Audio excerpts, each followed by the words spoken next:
Hey everyone, welcome back to our channel. Today I'm breaking down Newton's 3 laws of motion, the foundation of classical mechanics.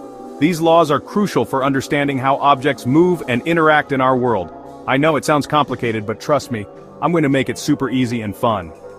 By the end of this video, you'll see how these laws apply to everyday life.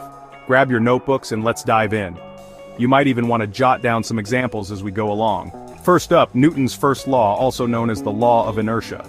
This law is all about the natural tendency of objects to keep doing what they're already doing. It states that an object at rest will stay at rest, and an object in motion will stay in motion unless acted upon by an external force. This means that without any interference, things will just keep on keeping on. Imagine you're on a skateboard. If you push off and glide across the pavement, you'll keep moving until friction or another force stops you. Simple, right? This is inertia in action. Now let's move on to Newton's second law. This one is a bit more mathematical but equally fascinating. This law is all about the relationship between force, mass, and acceleration. It helps us understand how the amount of force applied to an object affects its motion. The law states that force equals mass times acceleration, or F equals sine ma. This equation is fundamental in physics and engineering. So if you push a shopping cart, the harder you push, the faster it accelerates. The force you apply directly affects how quickly the cart moves. But if the cart is filled with heavy groceries, it needs more force to accelerate at the same rate. This is because the mass of the cart has increased, requiring more effort to move it. It's all about the balance.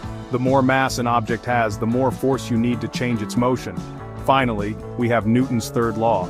This law is probably the most famous and is often quoted in various contexts. This is probably the most famous one. For every action, there is an equal and opposite reaction. This means that forces always come in pairs.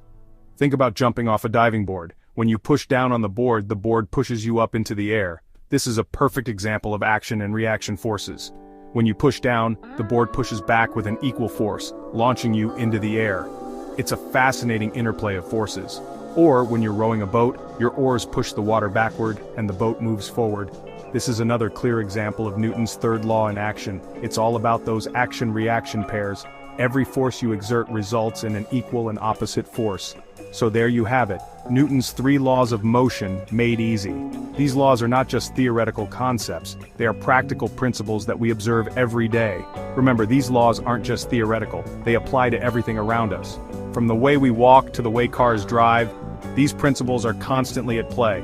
Whether you're an athlete, a driver, or just walking down the street, you're constantly experiencing these principles in action. They govern the motion of everything in our daily lives. If you found this helpful, don't forget to hit that like button and subscribe for more awesome content. Your support helps us create more educational videos, and if you have any questions or topics you want me to cover, drop them in the comments below. I love hearing from you and am always looking for new ideas. Thanks for watching and keep exploring the wonders of physics. There's so much more to discover and understand. Catch you in the next video. Stay curious and keep learning.